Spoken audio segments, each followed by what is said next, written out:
মানুষের জীবনে উন্নতি লাভ করার জন্য তিনটি স্তম্ভের প্রয়োজন হয়। প্রথম স্তম্ভ শিক্ষা। এই শিক্ষা আমাদের জ্ঞান প্রদান করে।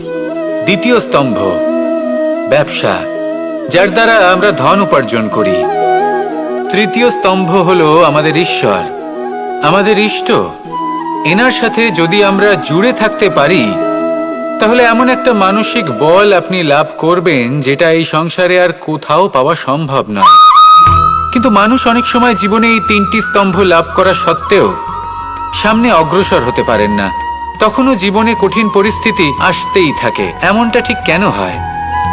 কারণ সে জীবনে এই তিনটি স্তম্ভ লাভ করে নেয়, জীবনে প্রয়োগও করে, কিন্তু তার ভিতের কথা সে ভুলেই যায়। যেমন প্রথম স্তম্ভ অর্থাৎ শিক্ষা। এই শিক্ষার আধার হলো শুভ চেতনা। যদি অন্তরে শুভ চেতনা না থাকে তাহলে এই শিক্ষার কোনো গুরুত্ব থাকে না।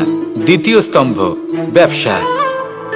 পরিশ্রম করে উপার্জন করতে হবে, এই কথাটা আমরা সবাই জানি এবং সবাই চেষ্টাও করি। কিন্তু ব্যবসা করতে করতে আমরা এটা ভুলে যাই আমাদের ব্যবহার কেমন হয়ে পড়েছে। এই ব্যবহার যদি শুভ হয় তাহলে আমাদের উপার্জন আস্তে আস্তে একটা স্থির জায়গায় এসে পৌঁছবে।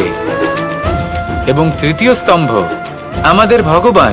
যদি ওনার শরণে আপনি যেতে চান তাহলে তার পূর্বে নিজের মা বাবাকে সেবা করুন, তাদের যত্ন করুন, তাদেরকে ভালোবাসুন, কারণ ওনারাই হলেন এই সংসারে আপনার সবথেকে বড় ইষ্ট। তাহলে তিন স্তম্ভের সাথে সাথে তাদের আধারকেও নিজের জীবনে প্রাধান্য দিন। কোনো সমস্যা আসবে না, জীবনে একের পর এক উন্নতি করবেন এবং এই মন প্রসন্ন হয়ে বলবে রাধা রাধা।